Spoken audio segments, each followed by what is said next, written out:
All right, let's talk about keys for success for Texas A&M quarterback Conner Weigman against Mississippi State's defense, a defense that has not been very good so far this season.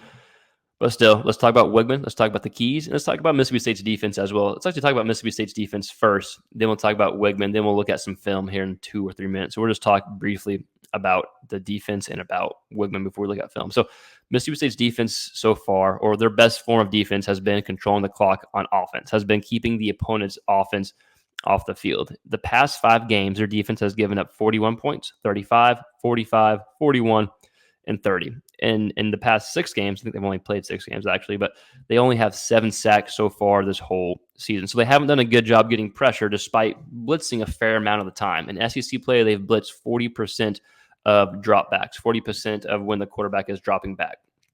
So they've tried to get pressure.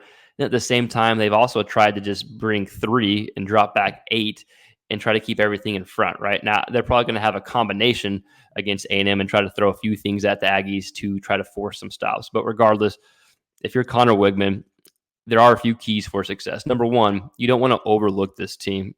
Even though they haven't had a bunch of success as of late, they're coming off a game that probably has some positive momentum within the program. Now, I know they lost to Georgia, but it was a 41-31 game. You were competitive. You kept it somewhat close. You didn't get blown out. So I think if you are a program looking for some encouragement, you try to find some encouragement there, right? So Conner Weigman, Texas A&M, you don't want to take Mississippi State and their defense lightly. You want to have the same focus against Mississippi State that you had against Mizzou. So what are the keys for Weigman against this Mississippi State defense that has not been very good? Well, number one, get the ball out quickly to your playmakers. If they blitz you, get the ball out quickly. Let your playmakers make a play. If they drop 7 or 8 and only bring 3 guys, you can still get the ball out quickly and let your playmakers make plays. Number 2, I think there's going to be opportunities for deep shots. We're going to look at the film here in a second of Texas completing on deep shot, Georgia completing on deep shot. So I think there's opportunities for deep shots for Conner Weigman and the Aggies. Number 3, go through your progressions, trust your offensive line, especially when they only bring 3. When they drop 8 guys into coverage, take your time, be patient, let the play develop, and let your guys get open like we talked about. They do blitz a fair amount of time, but we're going to see on film, they also would like to just drop 7 or 8 guys into coverage. Again, they don't have a true identity. I think they're just trying to throw everything at offenses to try to get a stop. And then key number 4, I want to see some pocket throws. I don't want to see him take any hits right now. If you have to run and pick up the first down, that's fine, but I don't want to see him take any hits. I want to see him stay healthy and keep that shoulder healthy, right? So just to recap the keys for Weigman, get the ball out quickly to your playmakers. Again, regardless if it's against the blitz or against 8 guys dropping back into coverage, I think there's going to be opportunity for deep shots.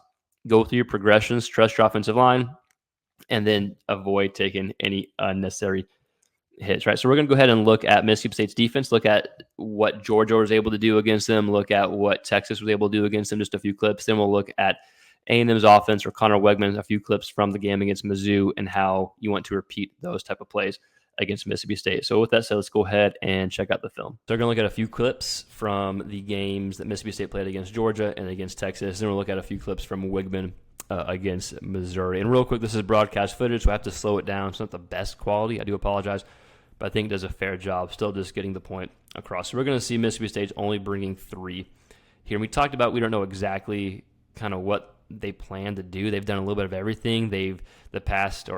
With every SEC game combined, they're averaging blitzing 40% of the quarterback's dropbacks, but they haven't had much success either way, right? So I would expect them to bring the blitz, but you're also going to see them just try to get pressure with 3, which they aren't able to do a very good job of. So we see Carson Beck just sit in the pocket, going through his progressions, makes a good throw here. This kind of goes with one of our main points. If you're Weigman, just trust your offensive line, go through your progressions, don't force anything. If they only bring 3, your guys are going to be able to block them and give you plenty of time. So let your guys get open. Here's a 2nd and 4, all the time in the world. I know it's slowed down because it's broadcast footage, but still you got all the time in the world. So next clip we're going to watch is going to be a deep throw from Arch Manning. Again, I think there's going to be opportunities to push the ball downfield, even when they drop 8. So we're going to see, let's see how many, they do bring pressure here, right? So I got 1, 2, 3, 4, 5, 6. They do bring pressure here, and we're going to see Arch takes advantage of that, push the ball downfield. This is right before half. Yeah. So look, it was 7-6 with less than a minute left to go in the first half. So Mississippi State can control the clock. I mean, A&M, you may only have a few possessions in the first have. Now, it depends. Their offense looked a lot different against Georgia, so who knows what offensively they'll do. But point remains the same. I think you're going to have some success or have opportunities to have success throwing the deep ball, pushing it downfield, especially when they blitz. I think you can probably have success even when they don't. But when they bring 6, they don't have the guys to cover your receivers downfield. So take a few shots down. I feel like there'll be opportunity there. The next clip's going to be Carson Beck throwing a freaking bomb on Mississippi State's defense as well. Let's go ahead and fast forward to that. Okay, so this is kind of a tricky, trick play, action play. But you'll see Mississippi State's only bringing 3 here with a delayed blitz. So they do bring 4 here. And we're going to see a bomb from Carson Beck. So an example of them only bringing 4, and you still have an opportunity to push the ball downfield. Look how wide open he is, right? Let's see. Is it coming? Yeah, he's wide open. That's a freaking bomb by Carson Beck. Jeez. Right, so let's go ahead and look at Conner Weigman. Look at a few clips of him. It's going to be against Mizzou. And like we talked about, they could bring pressure. They could drop 8. Like, they did a little bit of everything. So just being prepared for that if you're Conner Weigman. So key number 1, getting the ball out quickly to your playmakers, regardless if they blitz or not. So here's a blitz by Mizzou. We're going to see they're bringing 6 here. 1, 2, 3, 4, 5, 6. They bring 6 here. 1's a corner blitz. Great job by Weigman throwing to where the blitz came from and letting your guys do the rest of the work. Like, your receivers are going to be superior to all their DBs.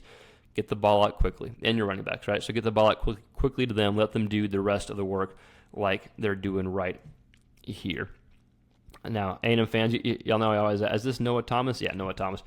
I always ask the names of receivers. Number 3, number 9, and the running back all had great games last game against Mizzou. We do a lot of SEC quarterback content, so we don't have all the names memorized.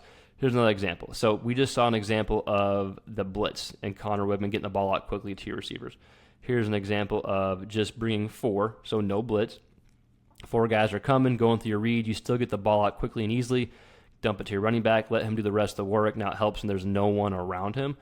But still, let your guy do the rest of the work. Good dump off there, able to get up field. So we saw an example of, against the blitz, Weigman getting the ball out quickly. We saw an example of them dropping back 7 guys and getting the ball out quickly. And here's the last key. I do think there's going to be opportunities for the deep ball here. Now Mizzou brings some pressure. And it's more of a good catch than throw, but I do like the fact Weigman taking a shot deep and giving his guy an opportunity, right?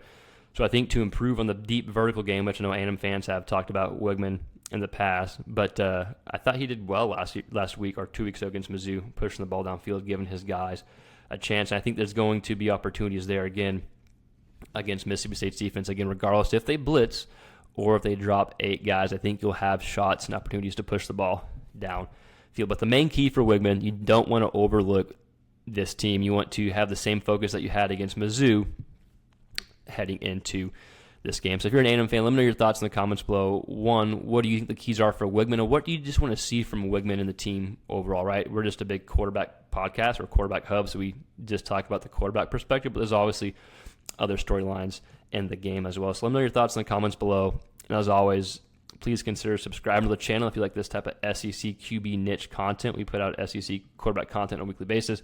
So please consider subscribing. And if you like this stuff, like, share. It does help the channel grow. Thanks for watching. We'll see you next time. Peace.